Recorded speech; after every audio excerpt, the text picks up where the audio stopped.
One of jazz's first great soloists, and one of the most important and influential figures in jazz music is none other than Louis Pops Armstrong.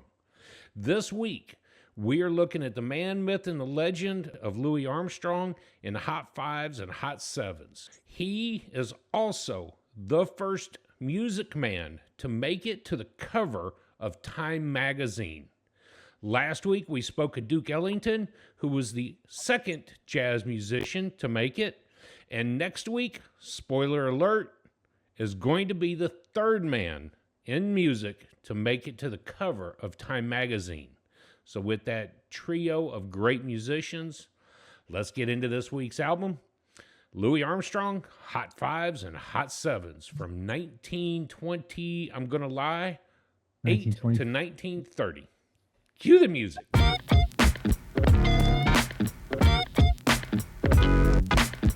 Welcome, everybody. It's good to see y'all's faces. It's good to be seen. Yep. So this week, we get to talk about the beginnings of jazz music, if you will. The beginnings of jazz solo music. I know it's been a rough 4-hour compilation of music, but it is the origins of jazz music. So it's been a fun time for me to listen through this week. Yeah, you know, we've heard musicians from this time period before, but it was pre-solo days. Not a lot of soloing going on, in Bix, the week that we covered Bix. Although there was some, but not as much as in this album. Pops, he just lays it down. Pops just lays it down almost every tune. So, all right. So what do you say we get started with some clips?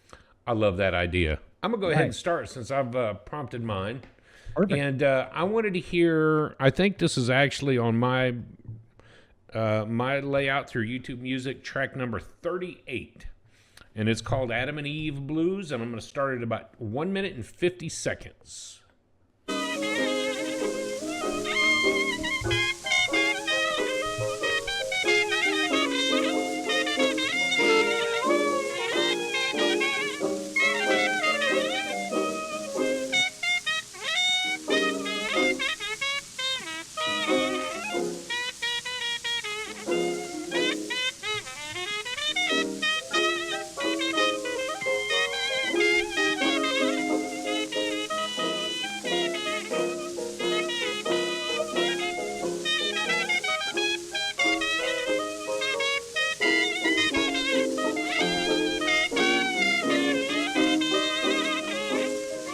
I'm going to stop it right there. What hit me about this, Matt, was a movie that we watched about who we might classify as really the beginning of jazz music, the Buddy Bolden movie. And there's a scene in there where he and a clarinetist, I was looking for his name just a moment ago because I had typed it up. They have a moment in the park. Sidney Bechet. Sidney Bechet, that's it. He and Sidney are playing in the park, and Sidney is this classically trained chap. You don't write your music down. How's anyone gonna play it when you're gone?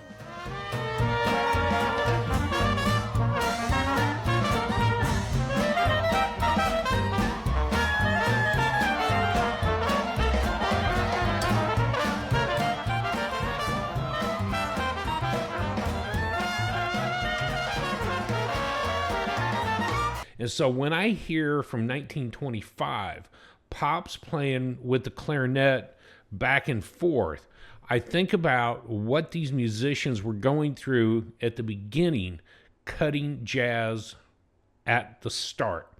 What kind of music happens when you sit in front of that horn to record? You guys have played the songs a few times, but all of a sudden that back and forth where they kind of line up together and then they separate and Pop does his thing, to me, that's jazz. So if you're following along on iTunes, it's actually, your pick was actually disc number 2, song number 13, Adam and Eve Had the Blues. So, okay. Yep. Disc 2, song 13. Perfect. Adam and Eve, the beginning. Yeah. So who wanted the next clip? Fight it out. Go ahead, Dad. Okay. Heebie-jeebies. I couldn't tell you what track or what? It's disc 1, song Disc- number 6. Disc 1, number 6, starting at 145 to roughly 225. Keep on, keep laughing, keep it,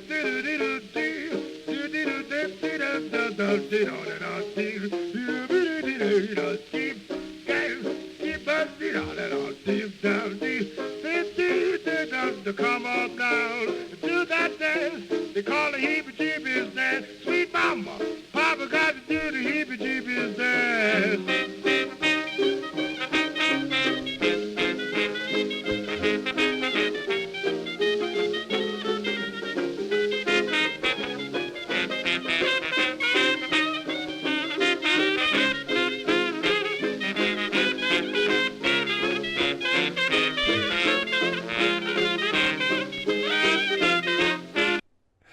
Y'all have to go listen to it for yourself.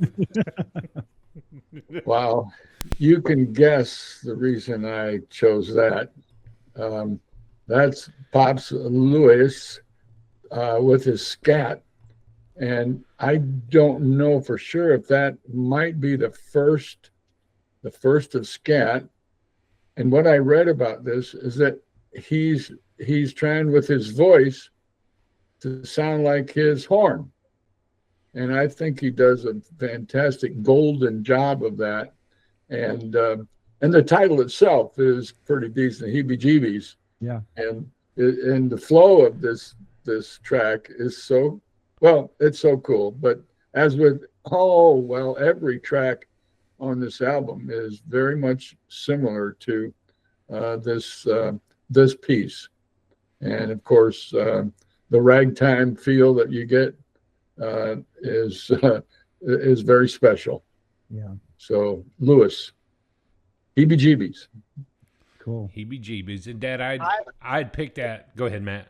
I was just gonna say I appreciate the clip because you picked a clip where he was singing, and that's when I hear Pops, you know, I hear that raspy charcoal voice that he's got, and I failed my clip won't have the vocals on it. So I'm glad you picked that clip. That was an awesome clip.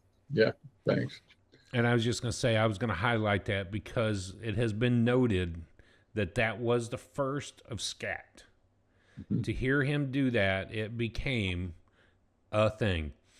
Mm-hmm. And what I heard in that, and I can't remember which female vocalist that did it. It may have been Ella, did that gravelly making fun of him. It was Mac the Knife.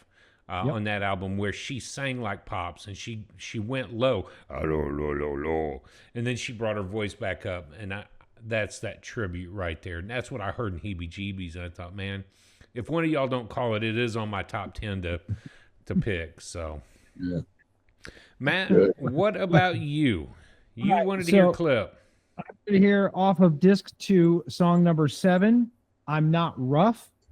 Start me right at 2 minutes and give me just about 45 seconds. So 2 to 2:45. 2 to 2:45. 2 to 2. And I don't fight, but the woman that gets me got to treat me right, 'cause I'm crazy about my loving, and I must have it all the time. It takes a brown-skinned woman to satisfy my mind, to satisfy my mind.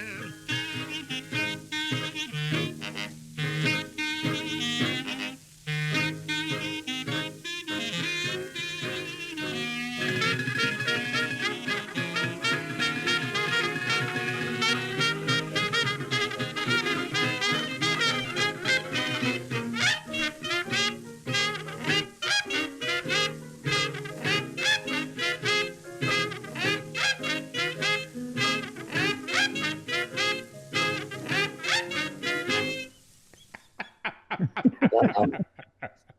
Good. I'm sorry. That was awesome. That's all right. So the reason I picked it, first of all, is to highlight the banjo as the drums, because there's no drums recorded in Dixieland. The banjo is the percussive instrument. It's the one keeping the rhythm, keeping the time. The clarinet which in modern day would be the saxophone. You know, if you get into the 40s, 50s, 60s, when the saxophone really becomes big in jazz, it took over for the clarinet.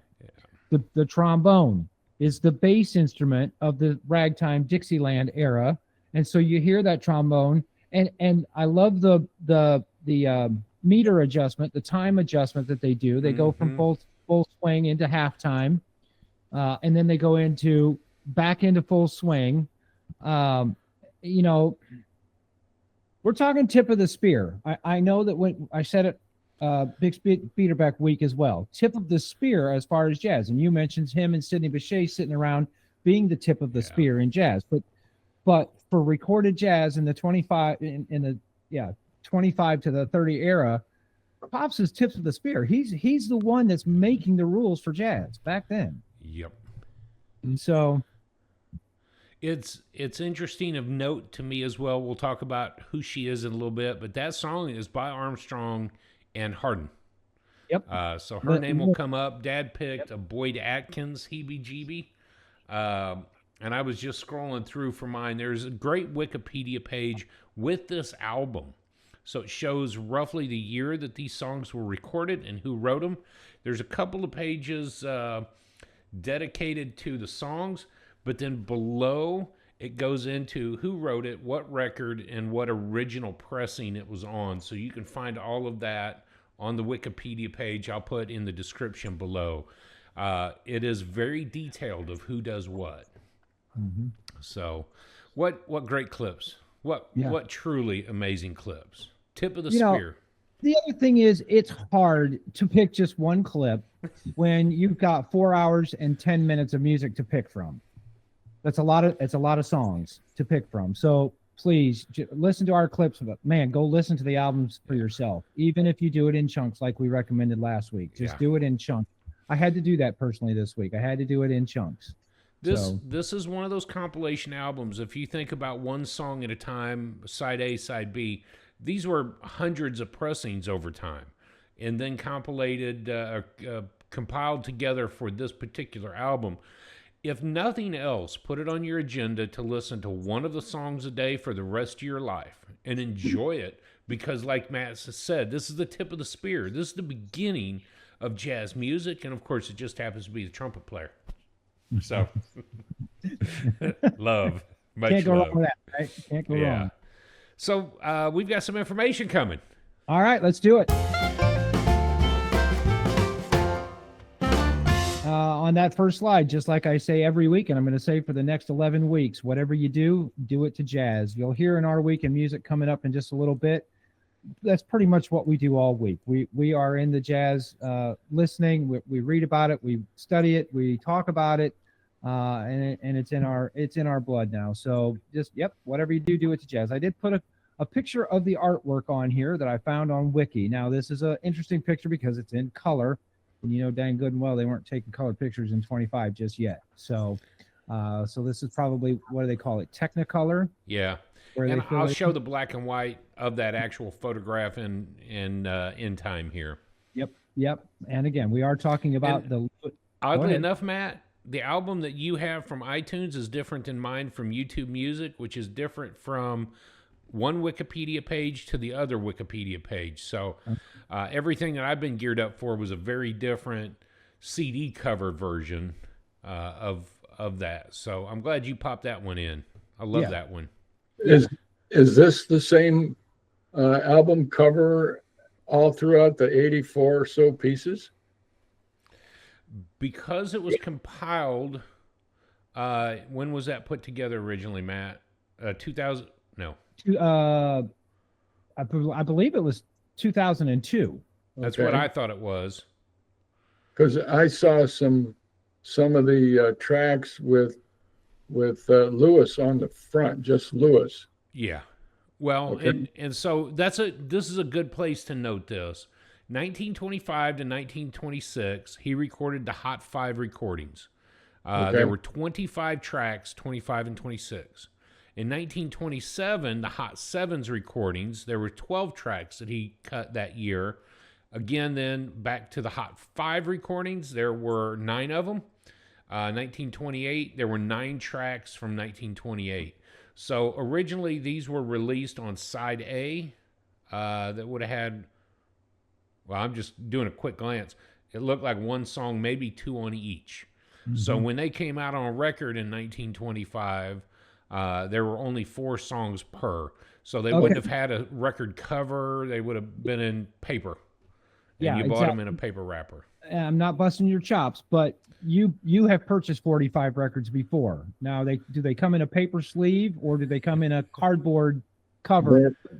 With Heavy paper, cardboard kind of thing.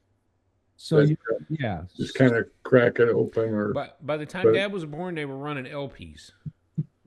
Right. And again, I'm not But- busting his chops. I'm But just the saying. rainbow was still black and white. yes. The- Sorry, go ahead.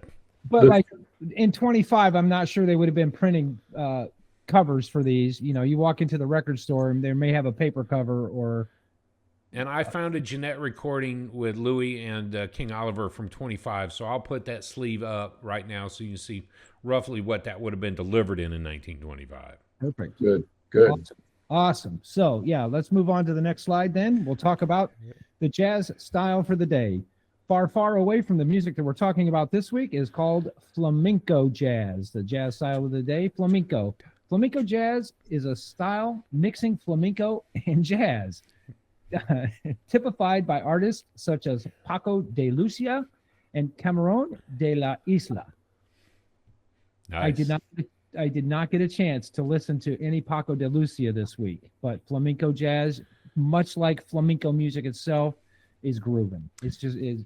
All right, let's move on to the next slide where you can get it. Like we say every week, this is available on our major streaming platforms. You will have to kind of finagle your wording a little bit if you're going to ask the A word or the S from your phone to play Louis Armstrong, but she's gonna know what you're talking about if you ask for the Hot 5 or the Hot 7.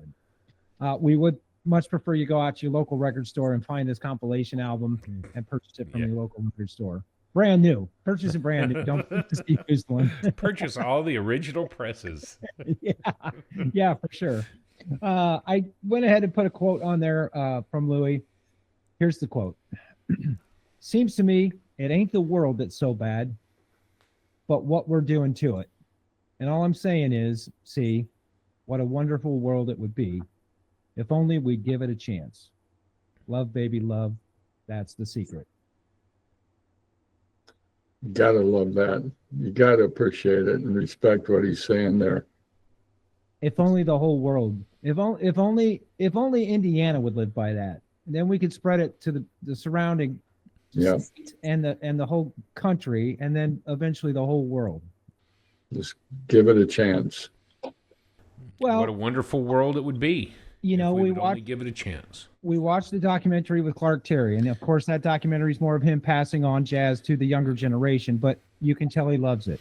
We've watched Flying with Miles, the Wayne Shorter documentary. You've watched it like 5 times now, so 50 hours worth of television, and I've watched it at least once and maybe close to twice. But Wayne was the same way.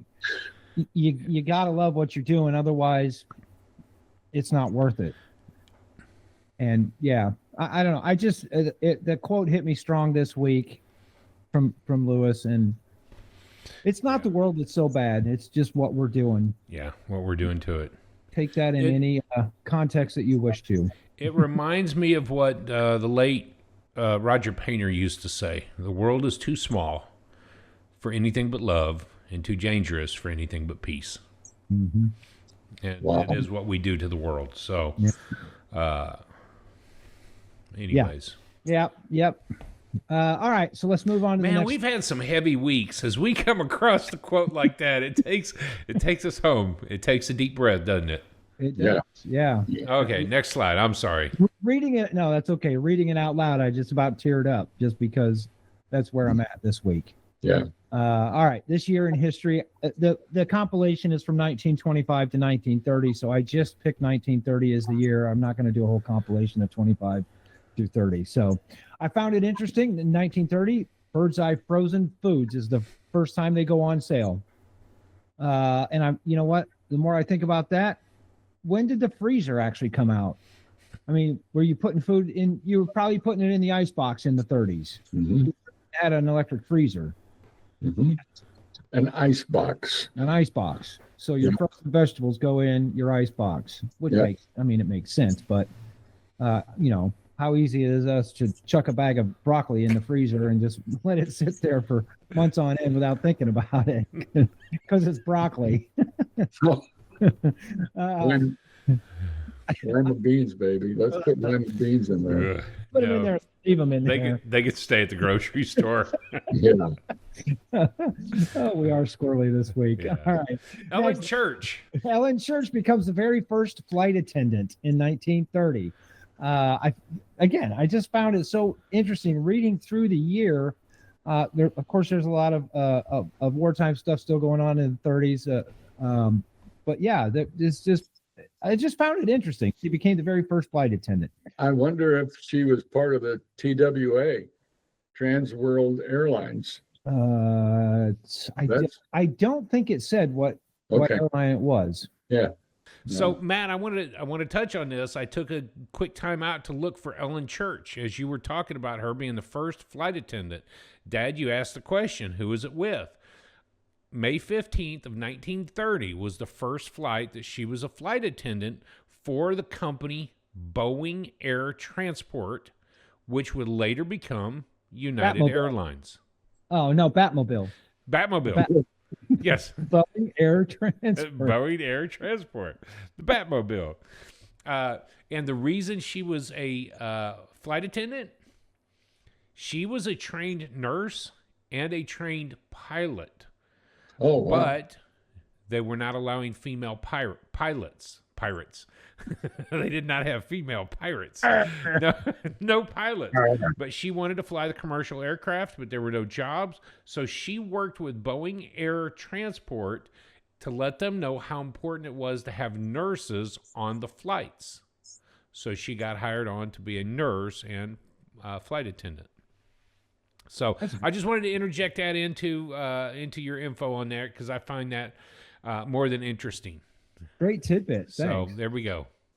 Anyway, Anyway, Ornette Coleman. We talked about him just three weeks ago. That was his episode. He was born in 1930.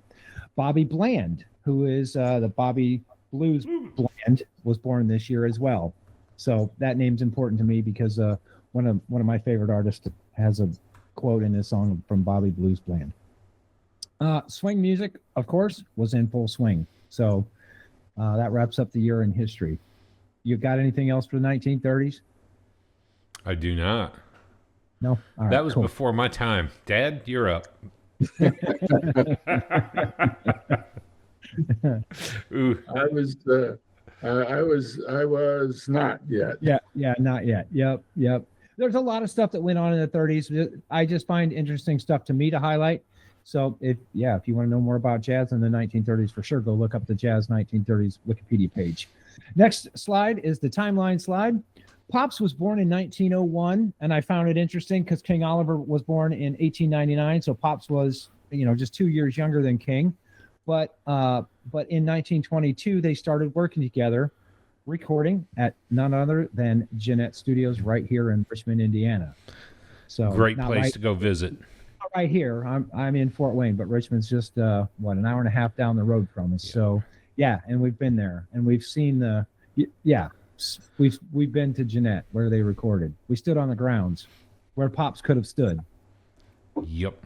So it was impressive to me to put that on the timeline that him and King Oliver started working together.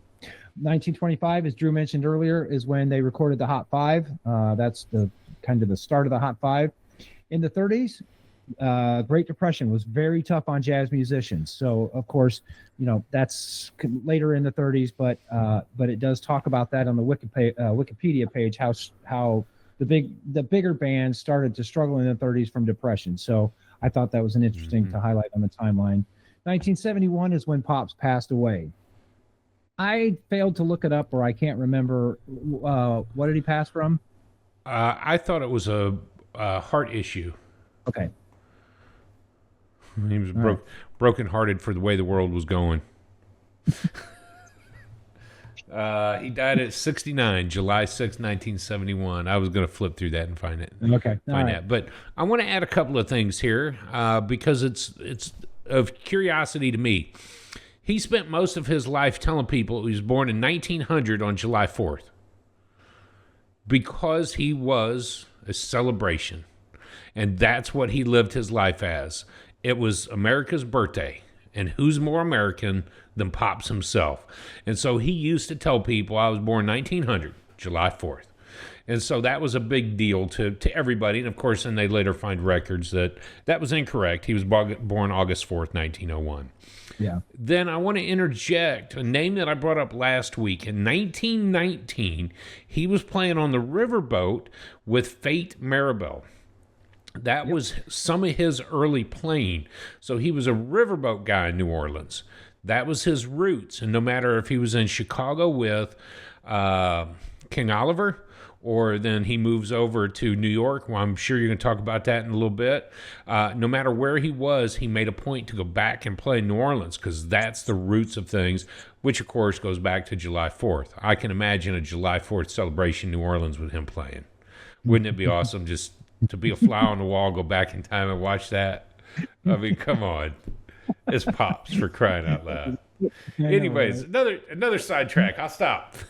I would anticipate you might have a picture to put on of the statue of Pops. I will put one of those on. We used to go by that all the time when we were in Algiers Point. We'd scuttle over on the ferry to get into downtown, and there's a statue right there before the ferry or at the ferry landing in Algiers Point. So, yeah. Well, and then there's a statue at Louis Armstrong Park as well. That's the one I got. Is that the same one? No, different statue. Yeah, that's the why- one I got my picture in front of. So Yeah. when we were there. Yep. Yeah. Yep. All right, cool. Let's move on to the information slide. We'll finish talking about Lewis. Some of the influences that I found, we talked about him and King Oliver. We talked about the riverboat. I knew Drew was going to bring that up anyways, but his first teacher was Peter Davis. And interesting story, Pops, as a young kid, shot off a a blank from a pew, and he was arrested and sent to Black Lake Lodge, where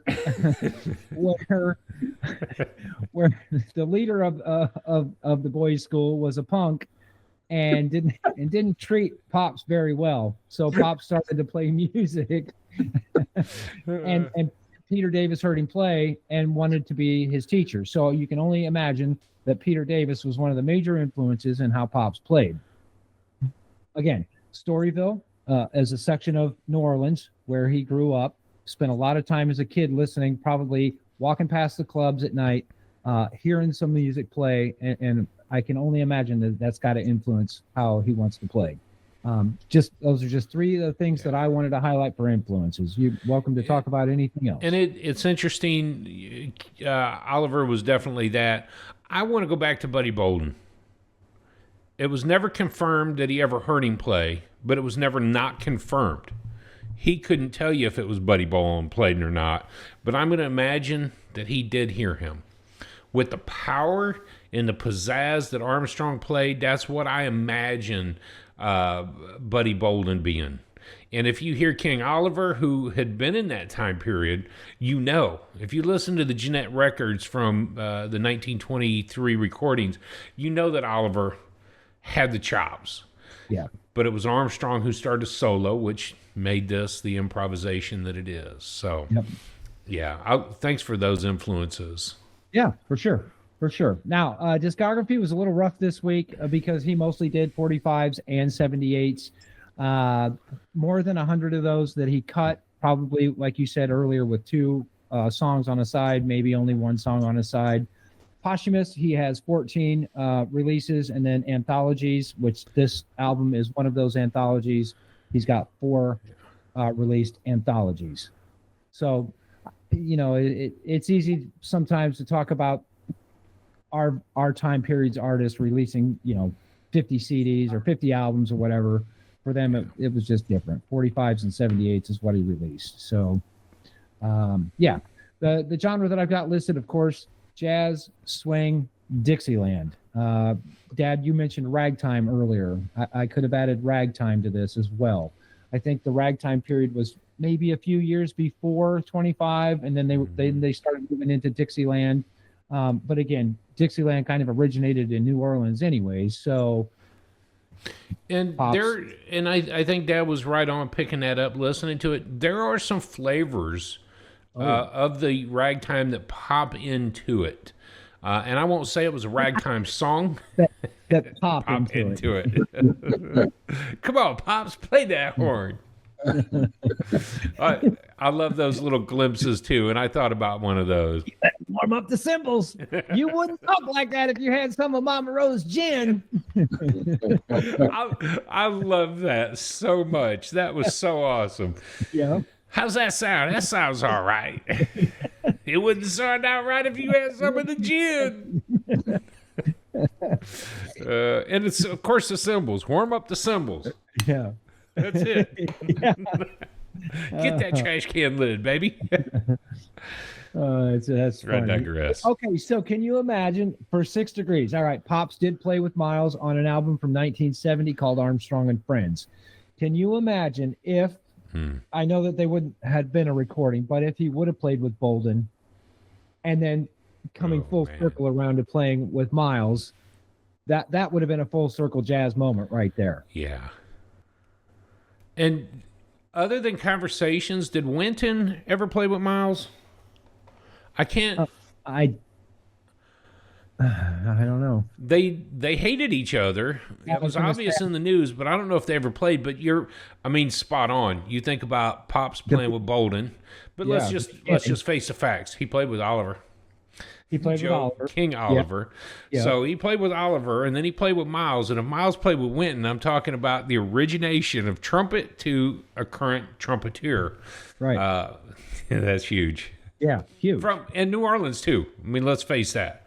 Miles was not New Orleans, but I'll forgive him for that. It's big of you. It's very big. Off my stage. Oh, man. I'm glad we're laughing tonight.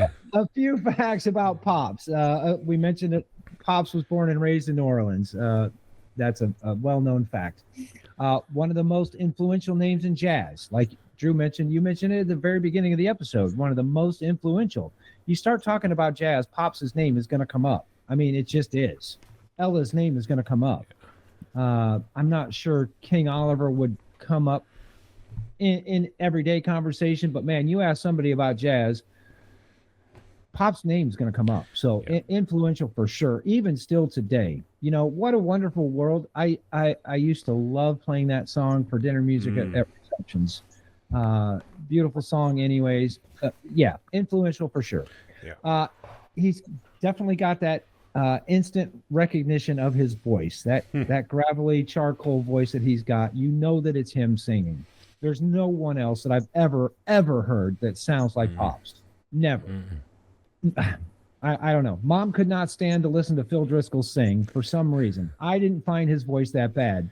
And Pops is not like that with me either. I don't mind his voice, you know.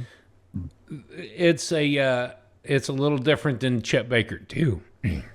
Some will enjoy listening to Chet, some will not. For Pops, I think everybody agrees he's got the chops to sing because he is musical with it. Yeah. He's not trying to slur things and come in late. He's not starting off tune. He sings what he's singing because it's music. Mm-hmm. And that gravel voice has got such a sweet sound to it. You can tell he's smiling when he's singing because it's just so happy. Even if he is singing the song that you had picked. The blues. Yeah, I'm not rough. Yeah, I'm not rough. So, yeah. All right. He does have 12 recordings in the Grammy Hall of Fame. Again, not CDs, but there's 12 recordings in the Grammy Hall of Fame, which is it's huge. He does have one Grammy win, and the Grammy Lifetime Achievement Award was awarded to him in 1972. Wow. Let's move on. He is in the Rock and Roll Hall of Fame and also the National Rhythm and Blues Hall of Fame. Lifetime Hall of Fame from Downbeat as well. I mean, his accolades from everybody continue on. Yeah. I just picked a few. I mean, I've only got Yeah. so much room on the slideshow. Right? There's only so many hours in a day to talk about the man's accolades. Correct. Hot 5 and Hot 7. Pop's solos are still studied today. I was reading on I think it was a Reddit page about his solo work and how he, not that it wasn't, not, I don't know, just how he figured it out, just how he could do it on the spot all the time. He could solo like that. You know, you're a struggling trumpet player. I'm an ex-trumpet player. I could never play like him, ever. So, still being studied by students today to learn how to do what he did. And when it comes to Pops, I think about what Wynton Marsalis said. I'm not going to listen to that stuff. It was the 70s. I told my old man, I'm Pops, Uncle Tom. I ain't playing that. And he said, why don't you go practice this solo and come back and tell me what you think you want to tell me about Pops. He come back and he said, man, I can't do that. I can play everything else. I can play concertos at the best of them. I can't play what Pops played. Took me years to figure out how to play that. And if you've got Wynton in the 70s talking about it's tough, we are still studying what he played. Yeah. And for him, it was just a walk in the park. Right. Waking up and taking a breath. I'm not saying he didn't have to practice. I'm sure Pops had to practice. But I'm saying, here's what I'm saying. He did not have the recording technology that we have today. He didn't get 15 chances to do the album. He may have had 2 chances. One chance for sure, and the second one if the record burned up during recording. The wax burned up. So he may have had 2 chances to lay it down perfectly. It's just amazing his talent. And something I was reading today, the quality of the recordings. This was going back to Jeanette and others. The quality of the performances were affected by the lack of rehearsal, crude recording equipment, bad acoustics, and cramped studio.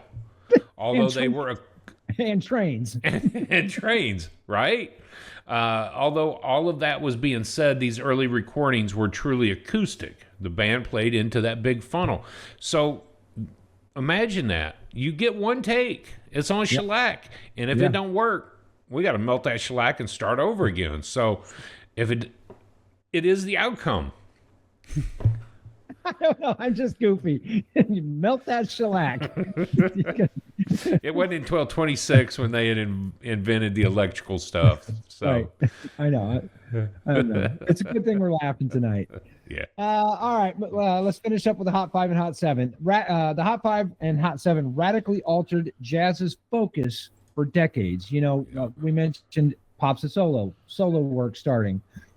It's not that Bix didn't get to do it, but Pops was really kind of the tip of the spear for soloing and changed the way composers compose jazz from then on. Dad mentioned it, and his clip highlighted it. Pops helped popularize the scat singing genre. And finally, the Hot 5 and the Hot 7 was it was entered into the National Recording Registry in 2002. So this compilation in 2002. That's it for the slideshow for me. Thank you so much for letting me do it. Good job. Thank you.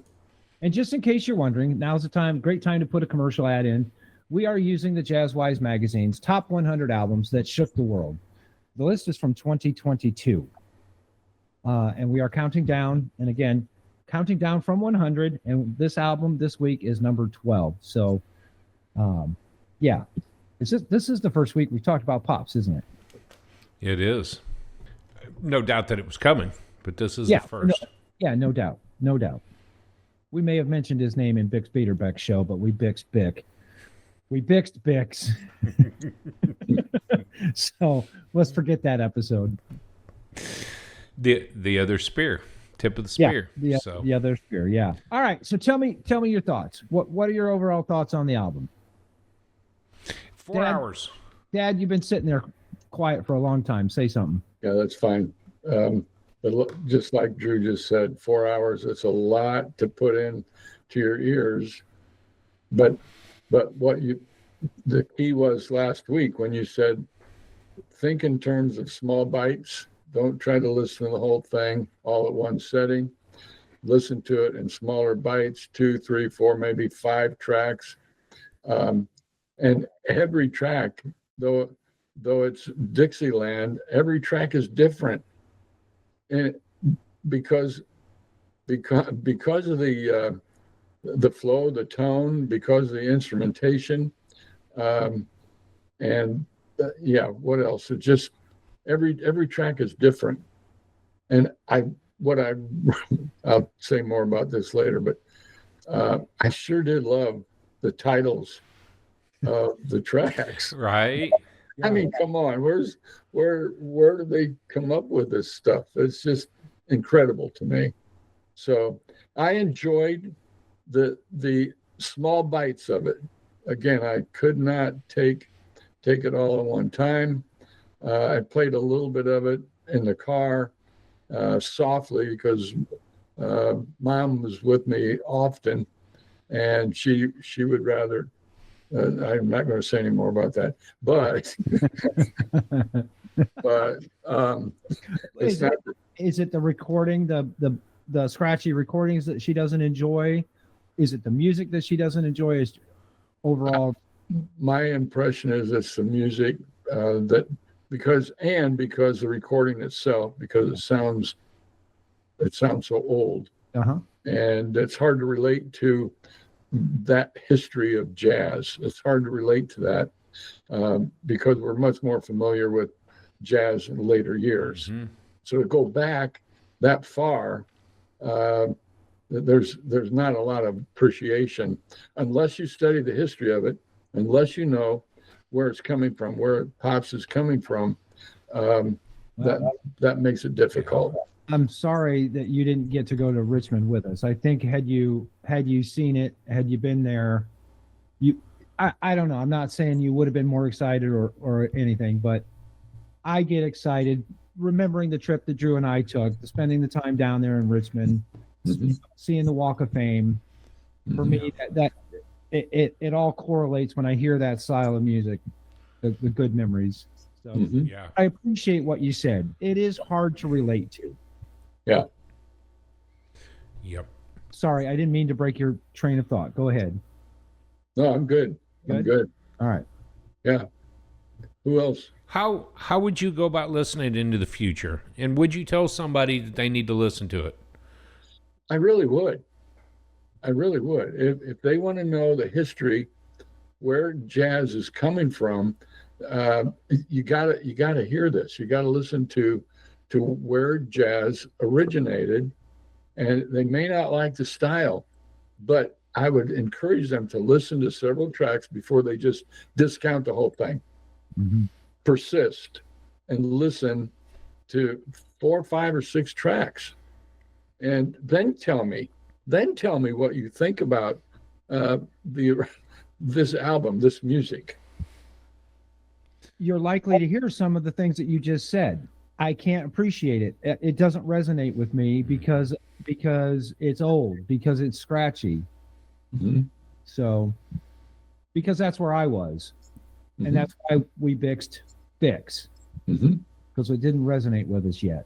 Yeah, but obviously you guys go back and listen to Bix now, you're basically blown away by it. Mm-hmm.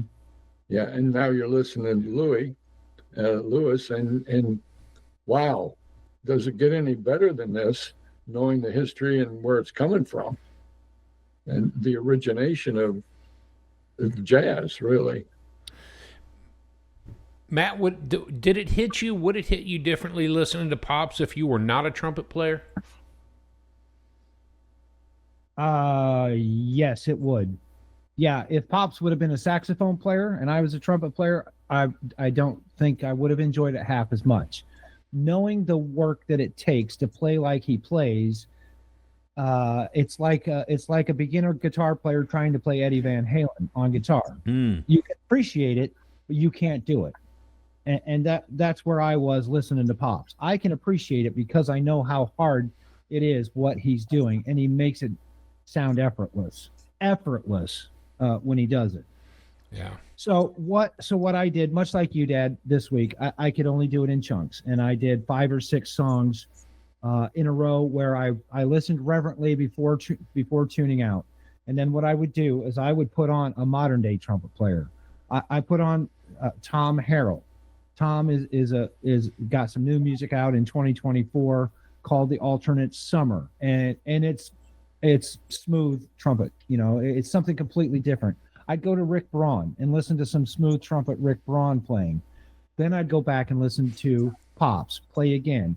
The different styles, it's the sugar that balances out the wasabi almost. You know what I mean?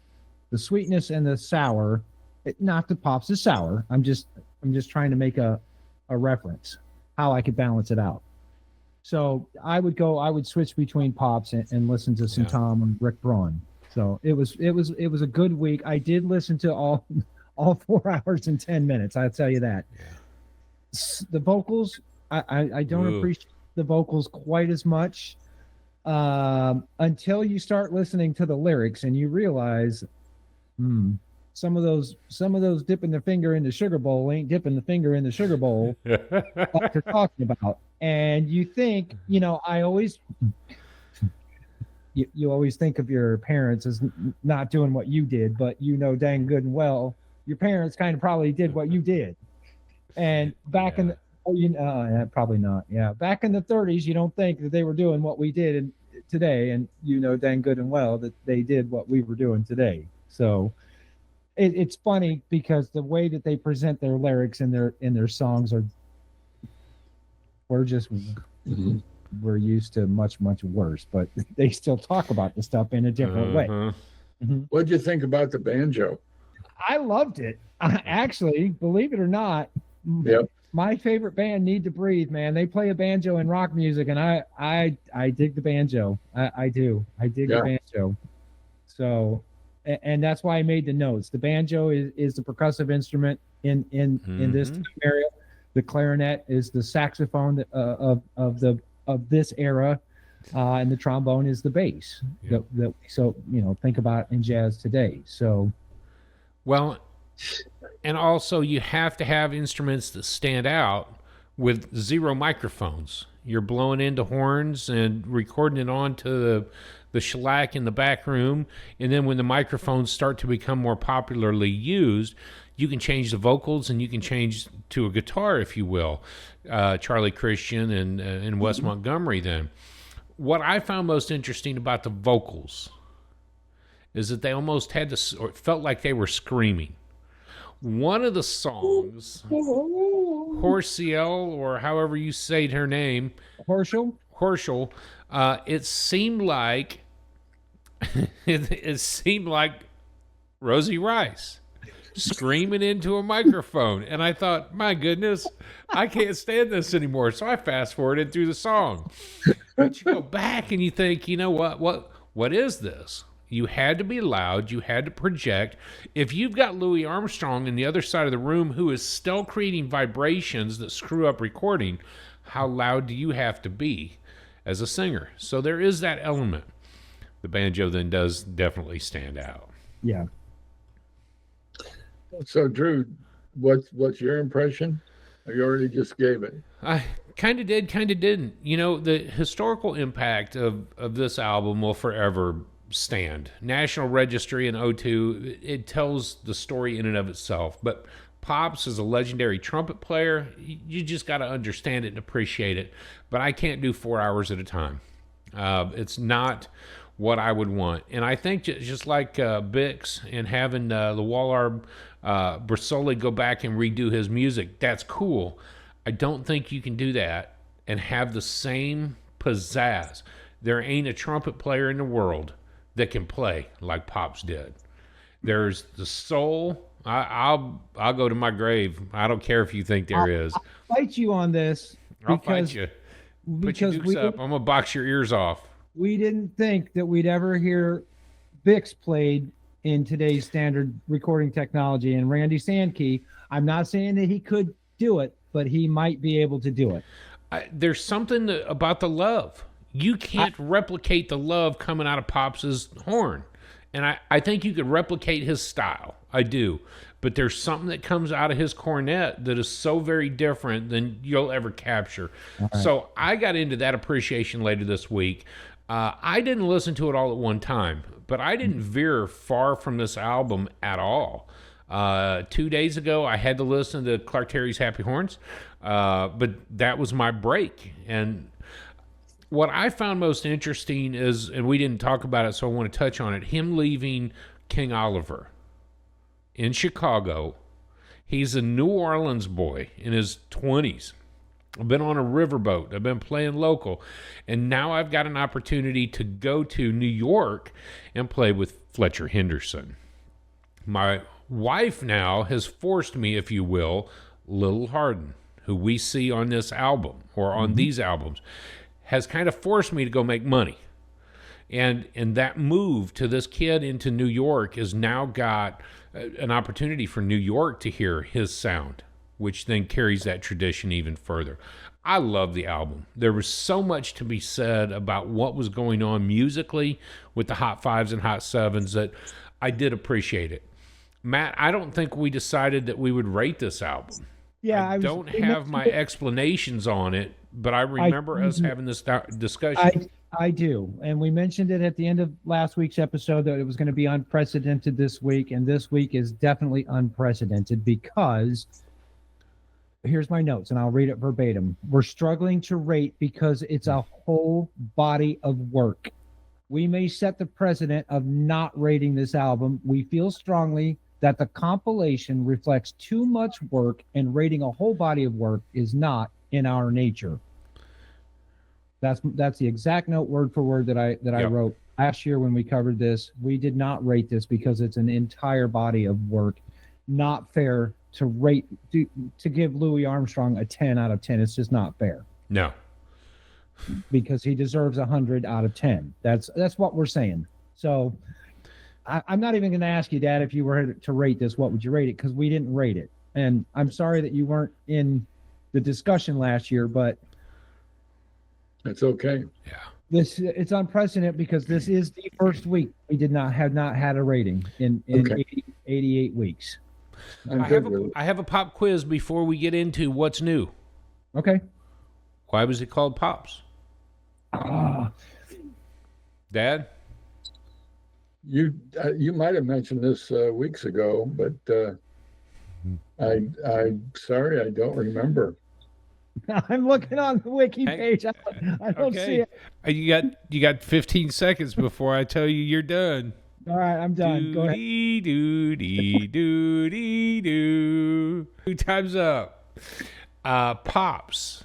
He got the name because he called everybody Pops. And there is a track in this collection where he says, "Hey, you ready to go, Pops?" And I was always under the impression that it was somebody else talking to Louis. But it was the first time that I realized he called everybody Pops. So they just started to refer to him as Pops. All right, I'll tell you what, our listeners, if you can tell us which track it came from, I'll send you a sticker. I'll send you an unconnoisseur sticker with a trumpet on it. How's that? There you go. Not the bottle, but a sticker. Just the sticker. And then the next pop quiz. Yeah. Satchmo. Satchmo, where did he get that nickname? Dad?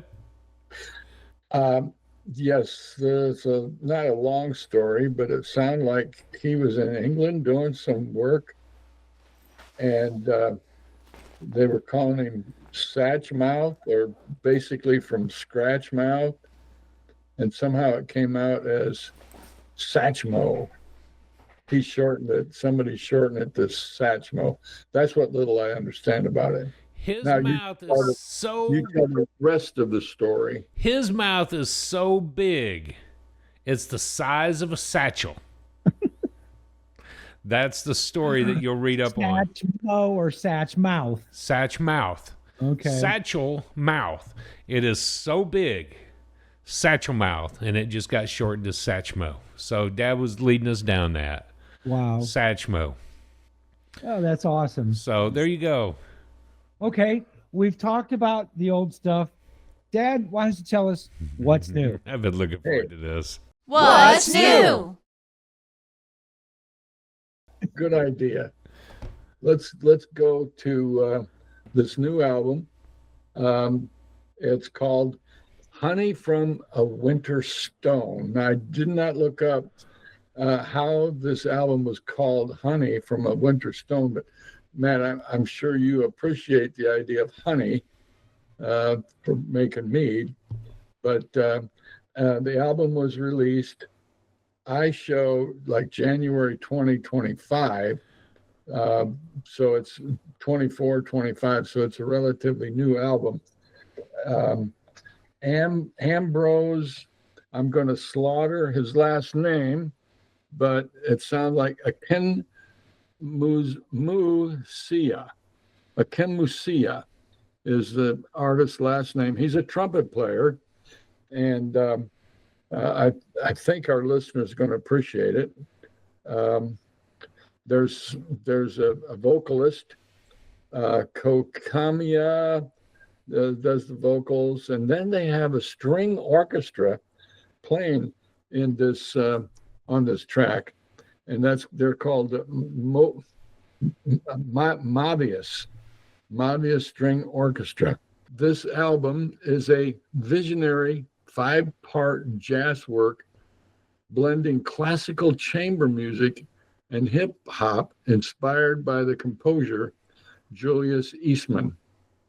And it reflects, I think our listeners will appreciate this, reflects on the fears and struggles of Black men, particularly through the improvisational vocals of this singer and the strings, along with piano, drums, and synthesizers. So, I would encourage our listeners to go get this track, listen to it. I listened to it on YouTube, and besides the music, and I really appreciate the album cover. And I have a friend, Dries Guy, who does this kind of painting. It's very freestyle, uses a lot of color, and he's shown some of his stuff at some artworks here in Fort Wayne as well as in Indy. So, Honey from a Winter Stone. Did either of you research the title? Because the title actually refers to the profound and emotional and often challenging experiences Akin navigates, such as those that are related to colorism, identity, and the pressures faced by Black men in society.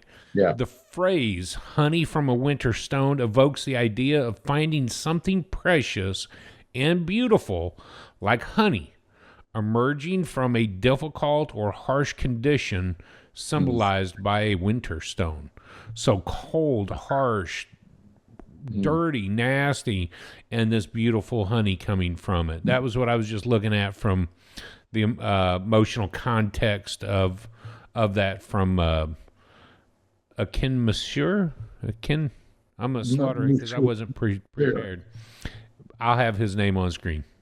Yeah. So, Matt, can we typically rely on brother to come up with enough other information when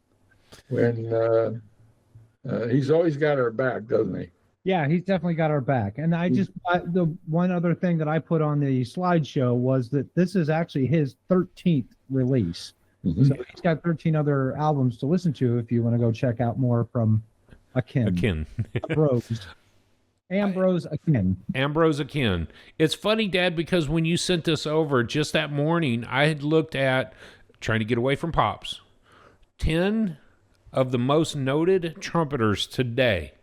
And he was one of those 10. I didn't go to this album until later, but I have checked out some other things. So I found... I'm sorry. What did you think of the vocals, Matt? Yeah.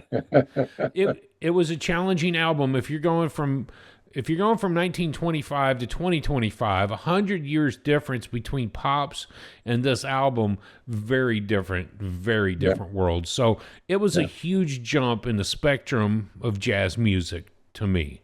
Again, I could have used more trumpet, is what I was going to say. I love the instrumentals. I could have used more trumpet Yeah. on the album. Less, but again, to each his own. I'm not going to say yuck. But yeah, that's where I'm at. Good. yeah. Okay. It was Thanks. a good pick, anyways. It did. Yeah. It was Yeah. a good pick. And I'll tell you, coming up here in my weekend music. Oh, and if you don't mind, let me just go. Do it. Go My for it. weekend music. It was a rough week for me. We're still in the middle of a big project at work. I'm spending a lot more time focused at work than focused on the music. But this week, especially, jumping back and forth between pops and then today's artists, I got to tell you, Bria Schoenberg does an amazing rendition of Cornet Chop Suey. Cornet Chop Suey. Yep.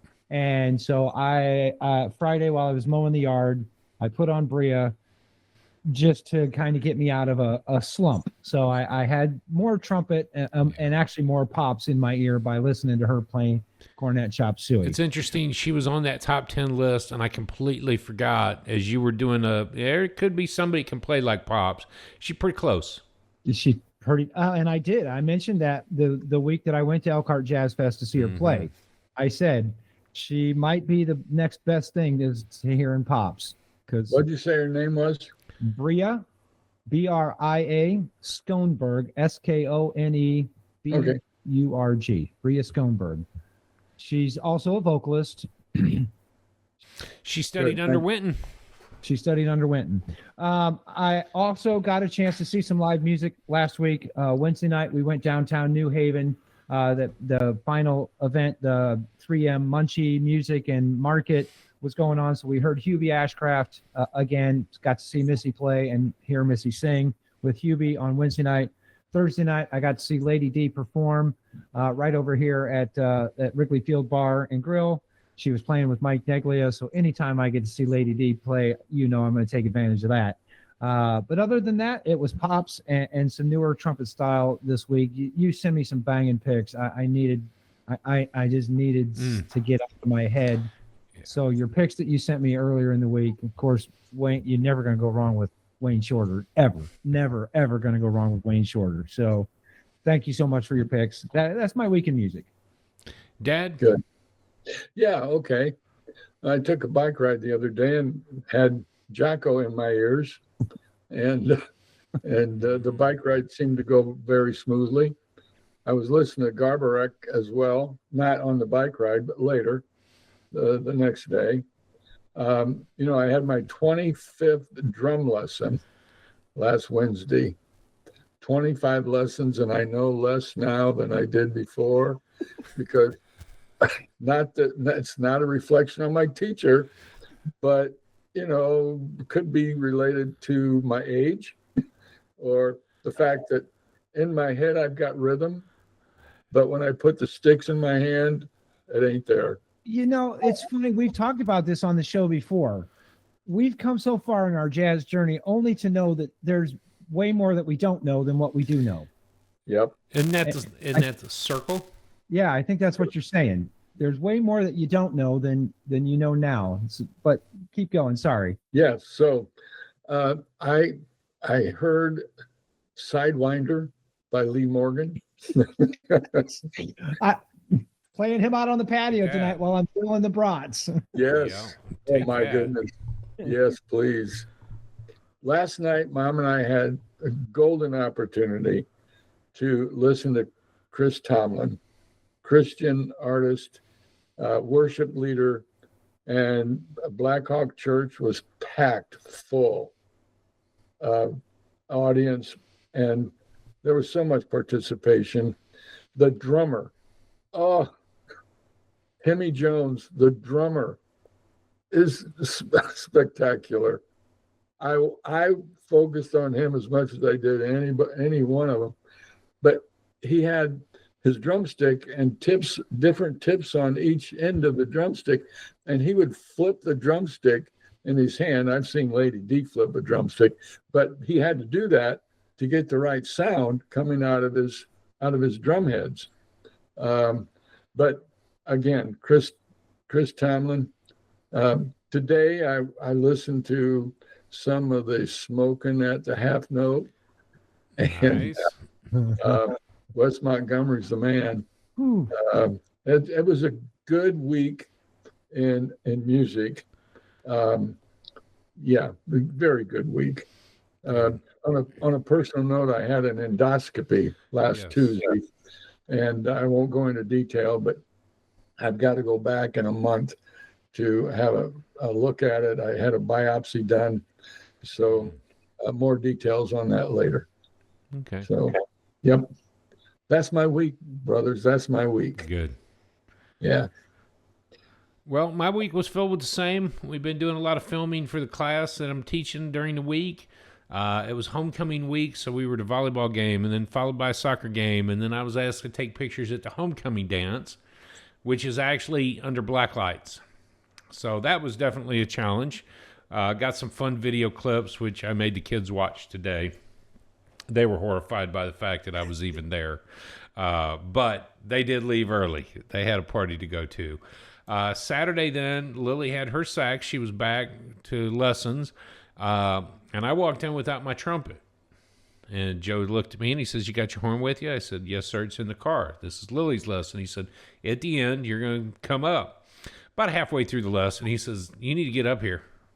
So we were working on a new slow tune, new soloing over a couple of new keys, which I felt like I was doing pretty good on. Dad, it reminds me of the adage, you don't know what you don't know. When you figure out what you don't know, then you can learn it. But it's that constant cycle of I don't know what I don't know. How does that go? Now I know that I don't know. mhm. And then I finally can learn what I don't know. And then the cycle starts over again.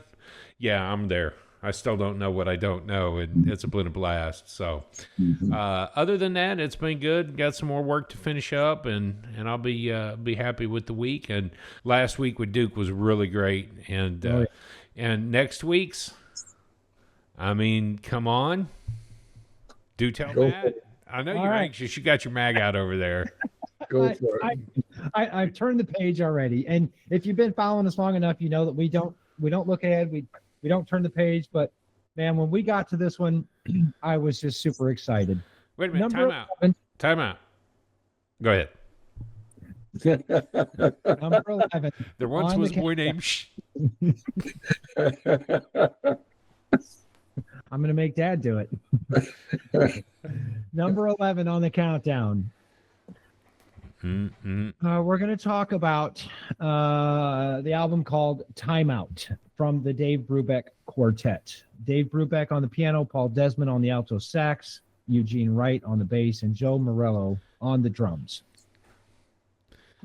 I'm not saying he was the first user of the polyrhythmic tones, but he sure as well utilizes the polyrhythmic feel in all of these tunes.